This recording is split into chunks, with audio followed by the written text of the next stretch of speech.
नमस्कार, स्वागत है आपका झांसी का। मैं आपको बताते चलें कि बुंदेलखंड में सबसे ज़्यादा होता है अवैध खनन और अवैध खनन में सबका लगता है मन, चाहे विधायक हो, चाहे उनके गुर्गे हों या फिर कोई भी हो। और आप देख सकते हैं कि भूतपूर्व जितने भी विधायक हैं, गरौटा क्षेत्र के जितने भी भूतपूर्व विधायक हैं, सब के सब अरबपति अगर बने हैं तो इसी अवैध खनन की कृपा रही है उनके पास। और आज आप देख सकते हैं कि कुछ पत्रकारों पर हमला किया गया है। वो अब मामला कुछ इस तरह का बताया गया है कि पत्रकार कवरेज करने के लिए गए हुए थे और उसके बाद उनके ऊपर ताबड़तोड़ हमला किया गया है, मारपीट की गई है। और इसके साथ ही साथ कहीं न कहीं पत्रकारों पर भी कहीं न कहीं ये इल्ज़ाम लगते हैं कि वो पैसों के लिए काम करते हैं। लेकिन फिर भी कुछ भी हो, इस तरह से कहीं न कहीं हमला चौथे स्तंभ पर होना कहीं न कहीं ये गलत है। आइए बात करते हैं क्या कहा पत्रकार साहब ने और क्या-क्या किस तरीके से इन पे हमला हुआ है, क्या-क्या कार्रवाई होगी और क्या-क्या नहीं होना चाहिए, आइए देखते हैं।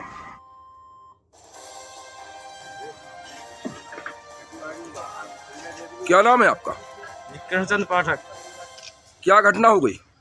घटना तो हो गई। कृष्णचंद पाठक, न्यूज नेशन से जिला संवाददाता हूँ मैं। जी मुझे किसी अपने सूत्रों से जानकारी मिली कि जो ढेरा घाट है ईरज के पास, जी वहाँ पे अवैध लिफ्टर से कोई गिर गया है। जी तो हम लोगों को जैसी सूचना मिली तो हम और राजन बुंदेला जी और विनीत सोनी जी तीनों पत्रकार कवरेज करने गए तो वहाँ पर 15-20 लोग थे और मुकेश राजपूत, नरेंद्र राजपूत, अजय शुक्ला और हेमंत जी थे। तो इन लोगों ने जैसे ही देखा तो बोले, अरे साहब मीडिया आ गई, मारो सालों को काट के फेंक। तो इनके साथ जो लड़के थे वो धारदार हथियार और अवैध असलहे लिए थे। इन लोगों ने धारदार हथियार से हमला किया और विनीत सोनी को गाड़ी में डाल के वो मुझे और राजन बुंदेला को तीनों लोग सफ़ेद स्कॉर्पियो में ले गए, जिसमें मैं और राजन बुंदेला किसी तरह जान बचाकर भागे, जिसमें मेरी सोने की अंगूठी और 3000 रुपये इन लोगों ने निकाल लिए। किसका घाट चल रहा है जी? ये घाट चल रहा है जवाहर राजपूत विधायक जी का? जी, ऐसा सुनने में आया है। ऐसा सुनने में।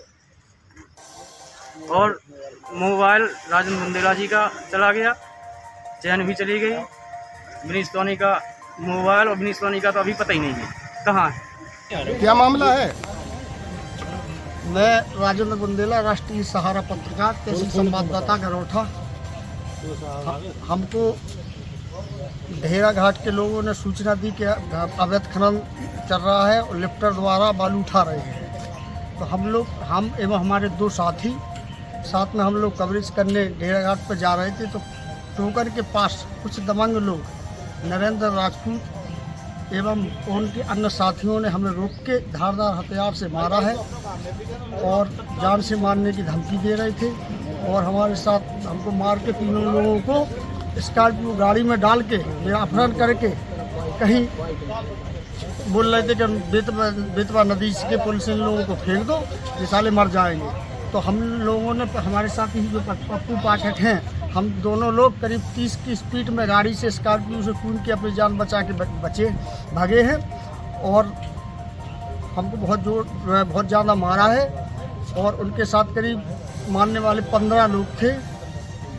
क्या आपका कोई सामान गया है? हाँ, हमारा मोबाइल, एक अंगूठी और हमारी जंजीर। क्या चाहते हैं आप? हम कानूनी कार्रवाई चाहते हैं साथियों। अगर हमारे साथ न्याय नहीं होगा तो हम लोग गरौठा तहसील में जाके सभी पत्रकार अनशन करेंगे, धरना पर बैठेंगे। अगर और न्याय नहीं होता है तो मैं 5 दिन के अंदर अपनी आत्महत्या करने का ऐलान कर रहे हैं।